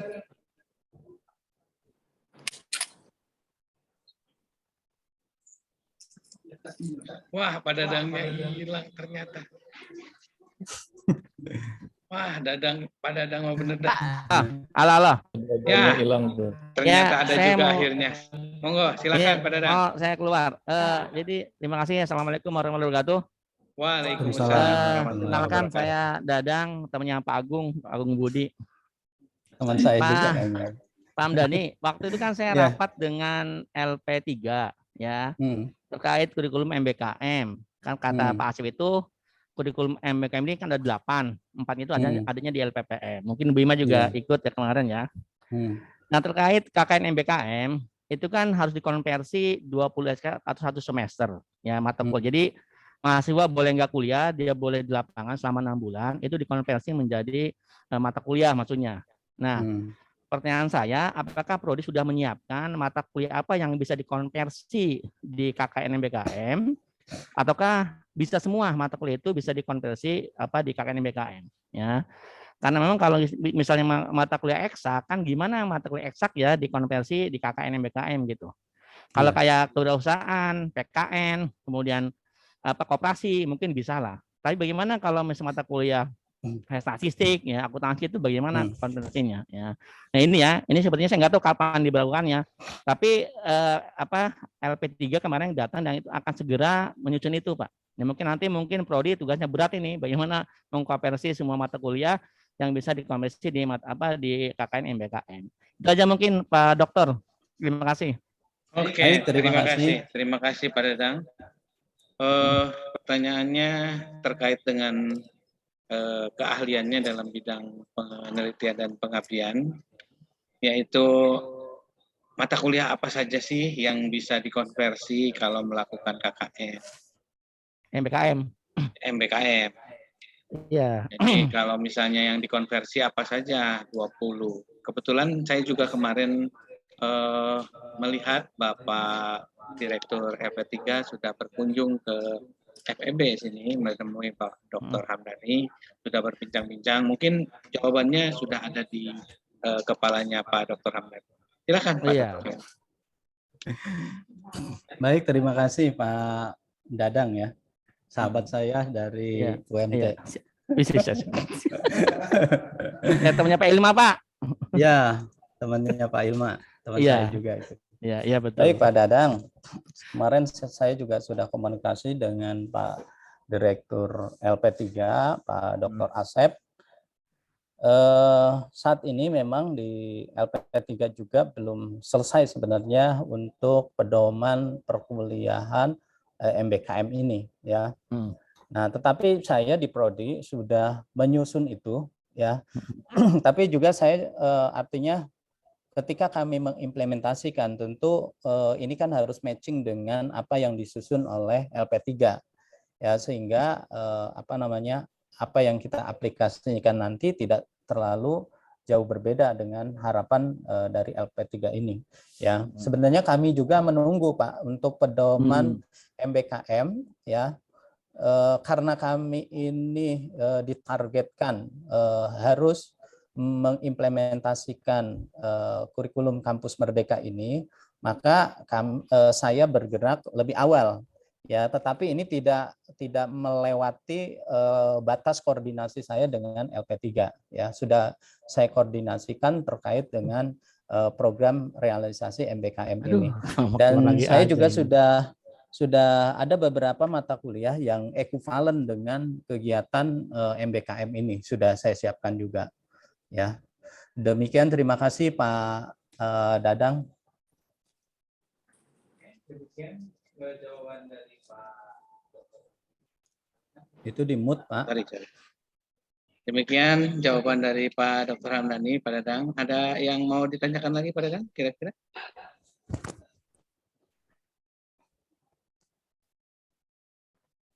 Ya udah pulang tuh. Nggak ada? Ada. Nggak ada, oke. Mungkin dari Bapak Ibu dosen yang lain, ada yang ingin bertanya? Atau kurang jelas mengenai? Saya, Oke, Pak Agung, silakan Bapak Kandidat Dr. Abdul Rauf, dipersilahkan. Kandidat doktor dari Oxford. Backgroundnya ada di Oxford. Oke, silakan Kandidat Dr. Oxford Abdul Rauf. Assalamualaikum warahmatullahi wabarakatuh. Sampai pindah lagi ya? Ya, harus pindah ruangan karena crowded di ruang prodi. Oke, ada beberapa poin yang ingin saya tanyakan dan ingin saya sampaikan. Yang pertama tadi dijelaskan tentang kewajiban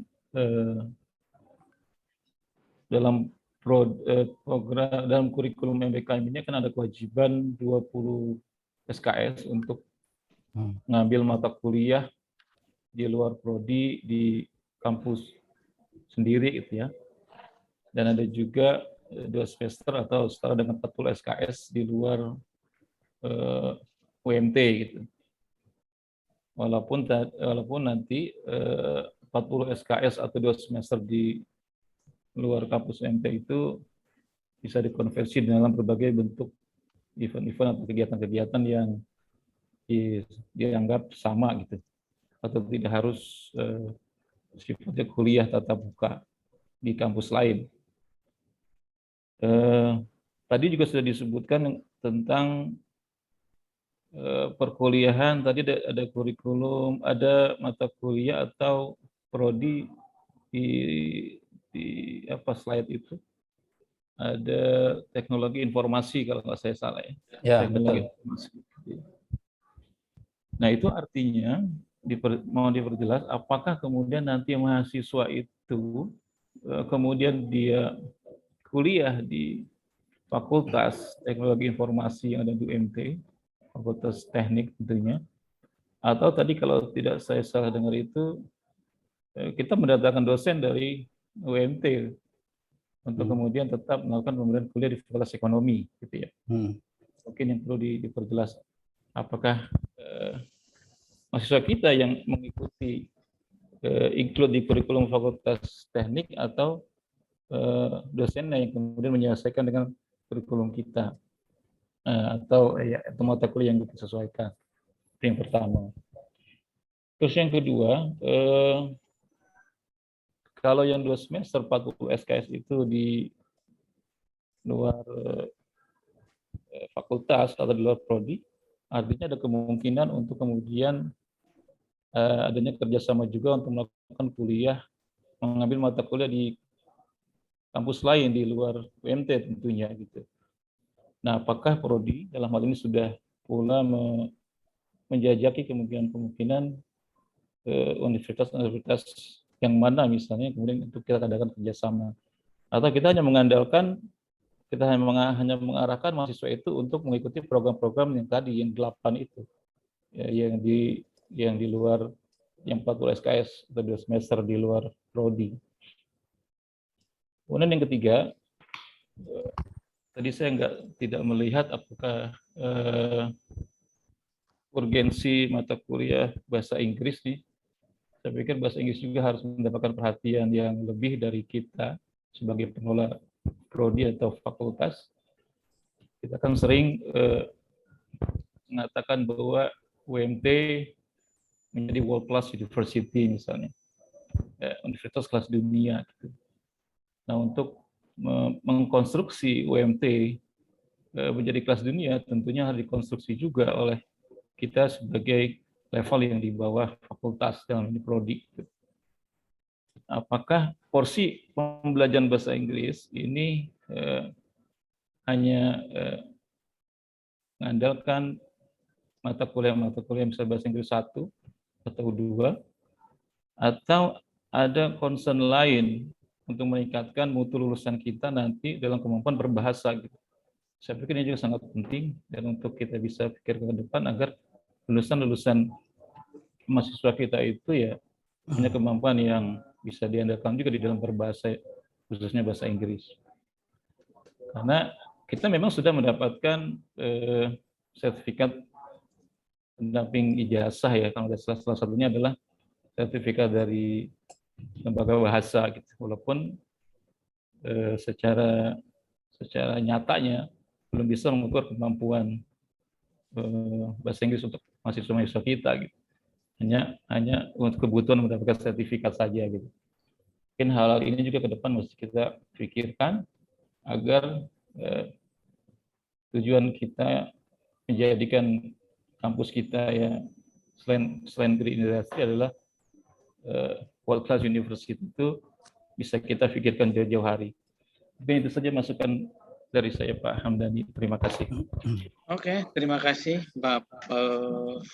Bapak Kandidat Dr. Abdul Rauf yang mengajukan 3 pertanyaan, tapi sebenarnya bisa diringkas ya Pak Hamdani menjadi 2 pertanyaan.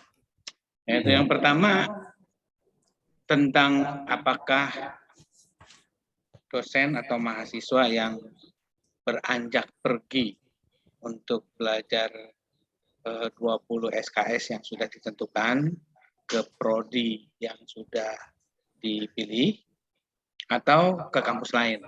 Apakah sudah dijajaki kerjasama dengan kampus lain mengenai hal-hal tersebut?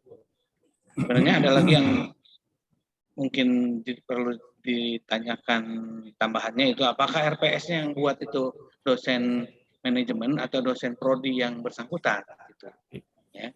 Kemudian yang terakhir dari Pak Abdul Rauf adalah bagaimana pembelajaran bahasa Inggris kita yang masih mengandalkan bahasa Inggris yang dasar, ya, apakah tidak perlu dinaikkan grade-nya sehingga cocok dengan slogan dari UMT, yaitu become the next ya, itulah pokoknya begitu ya. Jadi tolong dijawab Pak Dr. Hamdani. Pertanyaan dari kandidat dokter dari Oxford memang agak lain, agak beda, ya, agak berat. Silahkan. Baik, terima kasih. Ini pertanyaannya memang berat nih dari GPM soalnya, pengendali mutu ini ya. Pak Rob, terima kasih pertanyaannya tadi. Apakah mahasiswa yang kuliah mata kuliah komputer atau teknik informatika ini itu kuliah di program studi teknik informatika atau di sains lain? Nah, ini juga saya pikirkan ini, kalau ya misalnya 6 atau 700 mahasiswa mengikuti perkuliahan di program studi teknik informatika, saya nggak kebayang kalau prodi tersebut juga merasa disibukkan gitu. Ya, karena harus menangani dan membuat penjadwalan terhadap mata kuliah mahasiswa yang ada di program studi manajemen. Nah, untuk tahap pertama ini saya untuk penjadwalan tetap di kita, Pak. Penjadwalan tetap di kita, kemudian baru dosen-dosen yang terkait dengan teknik informatika itu kita meminta dari dosen teknik informatika. Karena sebenarnya mata kuliah ini sebelumnya pun diajar oleh dosen dari teknik informatika gitu ya. Jadi untuk masalah ini saat ini sudah bisa ditanggulangi.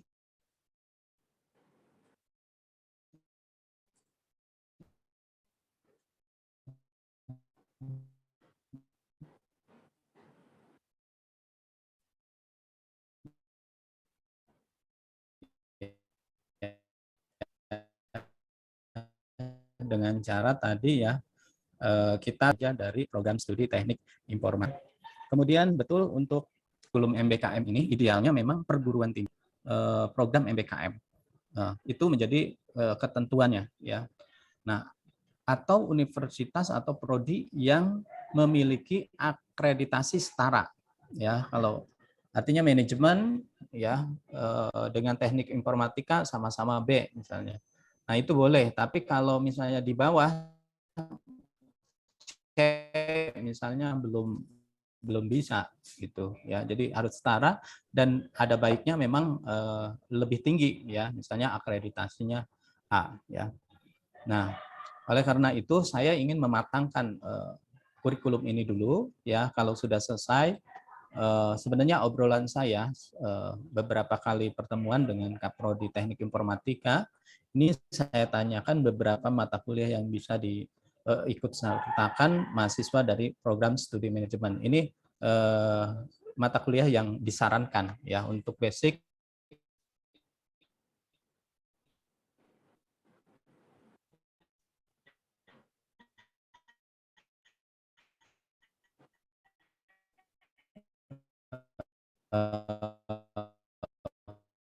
Penguasaan teknologi informasi.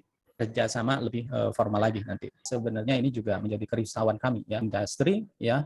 Namun di program studi manajemen ini hanya satu mata kuliah bahasa Inggris bisnis ya.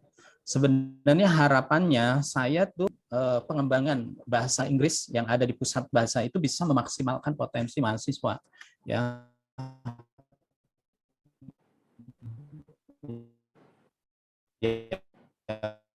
Mungkin selama ini ya untuk ijazah. Nah, sebenarnya kami juga berharap lebih untuk mahasiswa, yaitu ada proses pembelajaran juga yang bisa diikuti oleh mahasiswa sehingga mahasiswa juga memiliki kompetensi yang memadai, terutama dari bahasa Inggris. Jadi sertifikatnya ada, kemudian kemampuan bahasa Inggrisnya juga meningkat. Sebenarnya kalau pusat bahasa Inggris yang ada ini bisa dimaksimalkan, sebenarnya itu bisa mengcover Pak, bisa mengcover kemampuan bahasa Inggris mahasiswa. Cuma yang menjadi pikiran saya selama ini baru sebatas sertifikat itu. Jadi potensi bahasa Inggris mahasiswa itu masih kurang dan ini menjadi masukan juga ya dari PT Pardik juga ya, dari beberapa mitra yang kemarin itu masih sangat kurang bahasa Inggrisnya.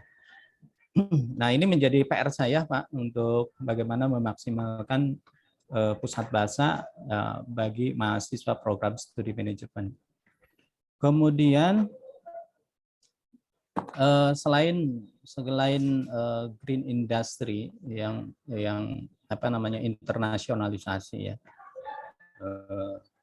kami targetkan juga tadi di publikasi itu ya bukan Sinta 2 saja, tetapi publikasi di jurnal bereputasi.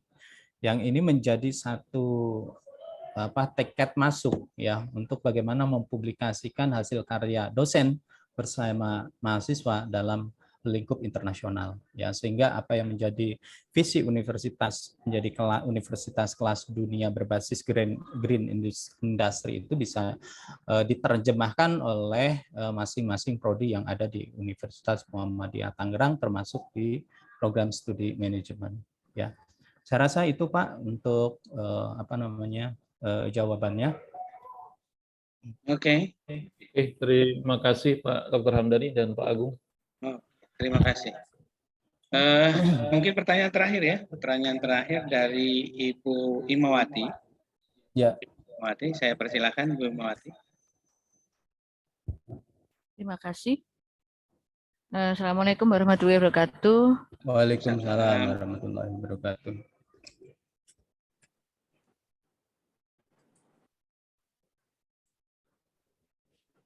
Tambahkan sedikit Pak ya. Tadi pertama, jadi gini, kurikulum ini udah bagus sekali ya. Apabila kalau memang kita menerapkannya dengan secara konsekuen ya Pak ya. mungkin ditunjang juga dengan SDM dosen yang mumpuni.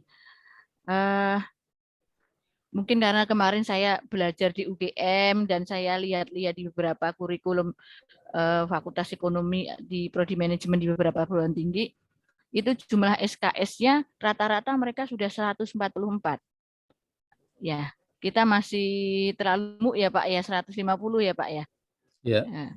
Nah, kalau saya lihat, kemudian sebaran mata kuliahnya di sini banyak sekali sepertinya Pak. Di beberapa perguruan tinggi itu dia sudah menerapkan yang jelas itu adalah manajemen. Yang dipelajari itu 4 manajemen. Dari situ ada keuangan, pemasaran, SDM, dan operasional. Nah, di sana ditekankan rata-rata itu adalah 6 SKS, Pak. Semuanya mendapatkan 6 SKS sebelum pilihan. Disitulah untuk green management tadi, atau manajemen yang berkelanjutan atau sustainable, itu sudah dimasukkan di sana, Pak. Nah, jadinya kalau kita masuk green management tadi terlalu luas ya, Pak ya. Namanya kita masukkan di materi pemasaran, di manajemen pemasaran dengan 6 SKS, ya tentu ini jadi merubah semuanya. Ini hanya usul ya Pak Hamdani ya, mohon maaf. Iya. Jadi langsung ke green marketing. Saya karena orang marketing, jadi saya bisanya marketing aja lah Pak ya. Jadi kalau di green marketing kan berarti ada green product, kemudian bukan produk aja ya, cara penjualannya, kemudian strateginya, perilakunya itu sudah banyak sekali Pak. Jadi kalau hanya dengan green management, jadi seperti hanya selintas aja kita pelajari. Itu mungkin sedikit itu. Kemudian saya menyorotin yang ini ya Pak, semester 6 tadi dengan SKS 16 ya. Apakah di sini sudah ada kerjasama dengan institusi lain ya? Karena kalau mamanya magang industri yang selama kita adakan dengan anak-anak PKL itu kan seperti hanya tidak magang gitu ya Pak ya. Karena yang namanya magang industri itu berarti kan kita menyelesaikan sebuah permasalahan, solusinya apa, begitu kan ya Pak ya. Ya. Mungkin perlu dirumuskan lebih jauh. Kemudian apakah ada kerjasama, karena setahu saya yang namanya studi independen ini harus bukan perguruan tinggi satu, tapi dari Kemendikbudristek itu membuat sebuah kegiatan yang namanya studi independen yang diikuti oleh beberapa mahasiswa se-Indonesia, mungkin seperti itu. Kemudian ada proyek kemanusiaan. Ya, saya mungkin cerita ini karena saya memang anak saya kebetulan ikut studi independen, kemudian juga ikut proyek kemanusiaan. Jadi saya bisa cerita. Nah, di sana memang mahasiswa kita jadi lebih pinter karena bertemu langsung secara daring. Tapi kalau proyek kemanusiaan tidak daring ya. Kalau proyek kemanusiaan ini benar-benar terjun ke lapangan, mereka berbaur dengan seluruh perguruan tinggi di Indonesia dari prodi manajemen dan prodi yang lainnya. Mungkin itu dulu ya Pak ya. Terima kasih Pak Hamdani. Oke, terima kasih Bu Ima. Bu Ima memberikan beberapa masukan, terutama mengenai green industry yang diinginkan. Ada saran mengajukannya, dimasukkannya ke dalam mata kuliah langsung berkonsentrasi, misalnya manajemen pemasaran, manajemen operasional, manajemen keuangan, dan manajemen sumber daya manusia. Dan yang kedua adalah mengenai program di semester 6 tentang studi proyek independen, kemudian magang industri. Bu Ima memberikan masukan karena ada beberapa hal yang mesti dikaji dengan lebih mendalam. Mungkin itu gambaran dari pertanyaan dari Bu Imawati. Silakan Pak Hamdani untuk menjawabnya. Baik, terima kasih Ibu Ima ya atas masukannya.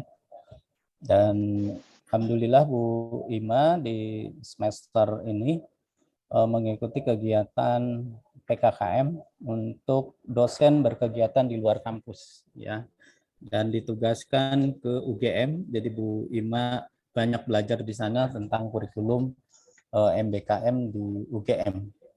Nah, kalau tadi disampaikan kurikulum di sana sudah 144 ya. Nah, di kita masih 150. Sebelumnya memang 154 malah di prodi manajemen. Nah, sekarang menjadi lebih sedikit. Ya, sebenarnya tadinya saya mau 144 karena 144 itu kurikulum minimal ya, yang ada di ketentuan itu minimal 144. Nah, cuma secara pribadi bisa saya sampaikan langsung ya. Ya, monggo Pak. Ibu mau ikut Pak. Ya. Ya, nanti saya jelaskan langsung kenapa tidak 144 tapi masih 150. Ini kalau diceritain detail sebenarnya kalau kita hapus mata kuliah ini kita banyak dosen yang nggak mengajar ini. Ya, jadi sebenarnya itu kepertimbangan saya ya, yang tidak menghapus mata kuliah jadi tetap ada sehingga mungkin ke depan karena mungkin orientasi kita berbasis output, ada riset-riset, kita banyak hibah ya, penelitian. Mungkin fokus kita bukan lagi mengajar tapi fokus pada riset ya. Tapi itu kan perlahan-lahan kita menuju ke sana gitu ya. Nah, ketika kita fokus seperti misalnya UGM sudah bukan fokus pada pembelajaran tapi sudah fokus pada riset ya, makanya banyak hibah. Jadi dosen nggak pusing dengan jumlah jam ngajar ya, tapi dapat uang lebih banyak dari kegiatan risetnya gitu ya. Nah, sekarang itu kita masih bertahap lah Bu ya, bertahap untuk menuju ke sana begitu ya. Nah, betul kalau PKL kita 1 bulan sangat-sangat terbatas ya, sehingga mahasiswa seolah-olah masih hanya menggugurkan kewajiban. Padahal di magang industri ini mereka harus 6 bulan ya melaksanakan kegiatan magang industri atau kegiatan MBKM ini di luar kampus ya. Nah, tentu ini menjadi tugas kami ya ke depan membuka atau menjajaki kerjasama dengan berbagai pihak ya, sehingga mahasiswa program studi manajemen sebanyak ini bisa mengikuti kegiatan 1 semester di dunia usaha ataupun di dunia industri. Karena beberapa industri juga belum tentu senang dengan kedatangan kita ya. Ini pengalaman Bu Ima juga ya, ketika di UGM kan nggak langsung diterima ya, tetapi kan ada proses negosiasi yang itu kemudian diterima di UGM ya. Dan alhamdulillah kegiatannya udah selesai ya. Termasuk ini juga ya Bu ya, karena beberapa industri ya mungkin ada yang welcome dengan kita ya, tetapi ada juga yang merasa direpotkan juga karena kedatangan mahasiswa itu bisa jadi menjadi kendala bagi mereka gitu ya. Ini tugas kami adalah untuk menjajaki kerjasama ke depannya ya. Kemudian udah ya tadi ya. Udah poinnya itu. Untuk green industry saya mengcover visi itu ke dalam green management. Sebenarnya di green management ini tergantung pada konsentrasinya ya. Mungkin nanti penyusun RPS itu bisa mengkolaborasikan berbagai disiplin ilmu baik pemasaran, keuangan, kemudian operasional, entrepreneurship ya. Itu bisa mengkolaborasikan sebenarnya konsep manajemen green management yang diharapkan itu seperti apa ya. Makanya nanti setelah ini ada penugasan begitu. Demikian itu Bu yang dapat saya sampaikan. Mana Bu Ima, cukup? Ya cukup, terima kasih Pak Hamdani dan Pak Agung. Oke, terima kasih juga Bu Imawati. Oke, sudah 2 jam ya, 2 jam kita melakukan diskusi sekaligus pemaparan yang dilakukan oleh Pak Hamdani. Sebagai penutup, saya minta Pak yang terhormat Pak Wadek 1, Bapak Dr. Mikrat Dr. Andes MM untuk mengucapkan sepatah dua patah kata sebelum nanti ini juga akan diberlakukan untuk kurikulum yang baru sebagai bidang yang ada di bawah pimpinan Pak Dr. Fikrat. Silakan Bapak memberikan wejangan, amanat, dan masukan kepada Prodi. Saya persilahkan. Baik, terima kasih. Assalamualaikum warahmatullahi wabarakatuh. Waalaikumsalam warahmatullahi wabarakatuh. Alhamdulillah wa syukurillah la haula wa la quwata illa billah. Yang terhormat Ibu Dekan, Ibu Dr. Hajah Siti Hanifah SMM, pada Wadek 2, Bapak Dr. Ari Eksandi SMKT, dan seluruh prodi beserta jajaran, pimpinan yang lain di lingkungan Fakultas Ekonomi dan Bisnis, wabil khusus Bapak Ibu dosen di Prodi Manajemen. Terima kasih atas kesediaan mengikuti acara ini, webinar ini. Ya, saya mengikuti dari awal sampai saat ini perdebatan, ya, usulan, pertanyaan, lalu juga ikut menyimak apa yang menjadi landasan pemikiran dari Prodi yang sudah berusaha semampu dan semaksimal mungkin untuk menghasilkan kurikulum MBKM yang terbaik untuk Prodi Manajemen. Ya. Tentu ini adalah sebuah langkah maju Prodi Manajemen untuk bisa melakukan evaluasi rancangan daripada struktur kurikulum yang akan diberlakukan. Ya.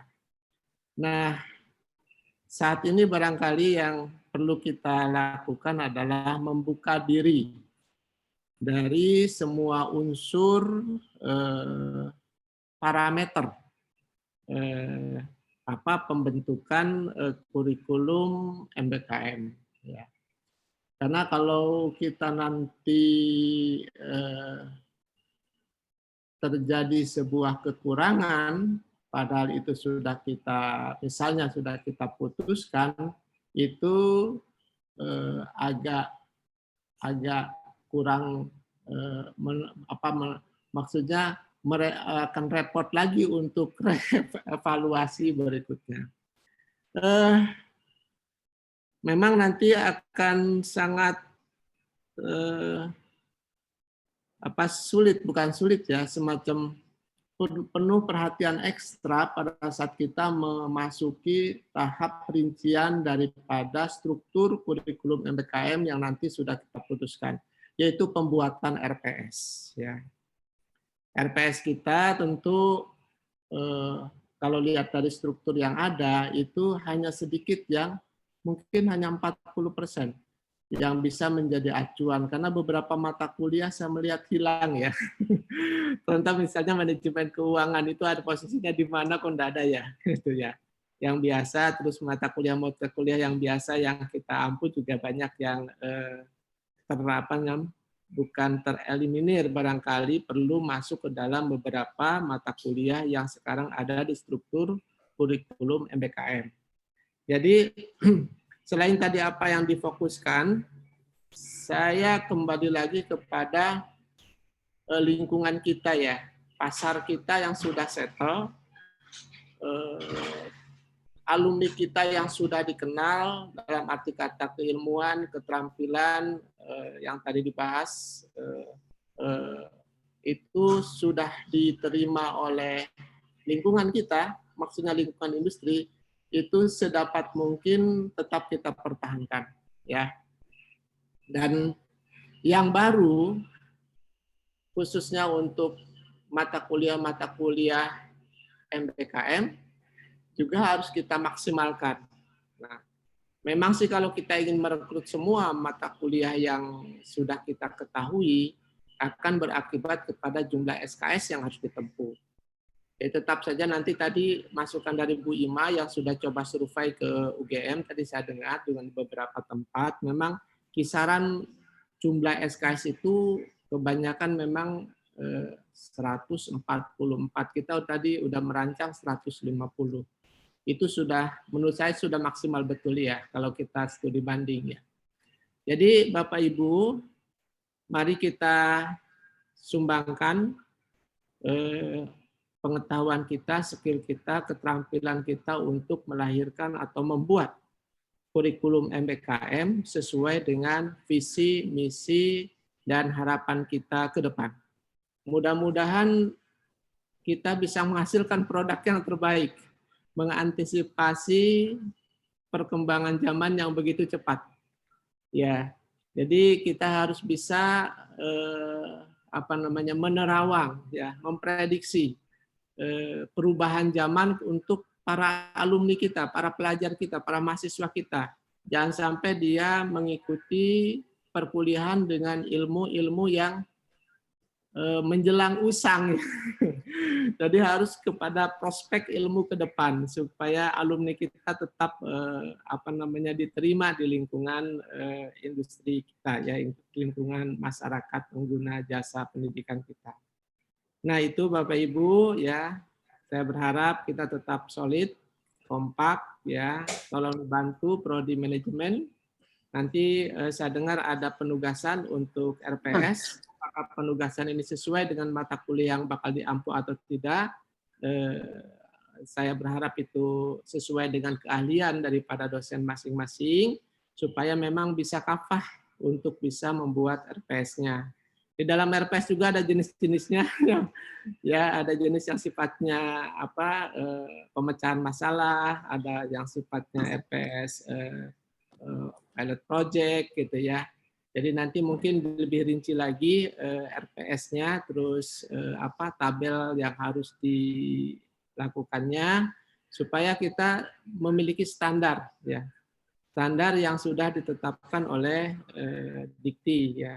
Karena ini akan menjadi sebuah struktur yang akan dipublikasikan baik secara formal di PDPT atau di lingkungan Dikti juga kepada masyarakat. Dan sebaiknya sebelum diputuskan perlu ada studi banding barangkali, ya. Studi banding ke Fakultas Ekonomi dan Bisnis yang lebih kita anggap maju, gitu ya. Misalnya UI atau UGM atau yang kita anggap lebih baik, gitu ya. Setelah memang semuanya oke, baru kita putuskan, ya. Demikian Bapak Ibu, Bapak Kaprodi, Dr. Hamdani, Pak Agung, terima kasih. Juga terima kasih kepada seluruh dosen yang mengikuti webinar hari ini, ya. Salam semangat, salam sehat, ya. Ya, semoga kita bisa terus melakukan karya-karya terbaik untuk kemajuan bersama. Demikian barangkali arahan dari saya. Cukup bangga dengan semua kegiatan yang tadi disampaikan, ya. Insya Allah kita berkah, ya, atas semua apa yang kita lakukan. Terima kasih. Nasrul minallah wa fatun qarib wa basyirul mu'minin. Wassalamualaikum warahmatullahi wabarakatuh. Waalaikumsalam warahmatullahi wabarakatuh.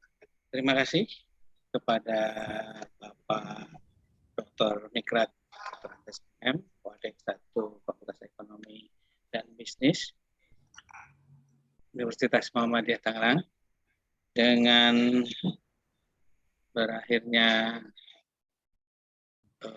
wejangan amanat masukan dari Bapak Wadek 1, maka berakhirlah pula webinar ini.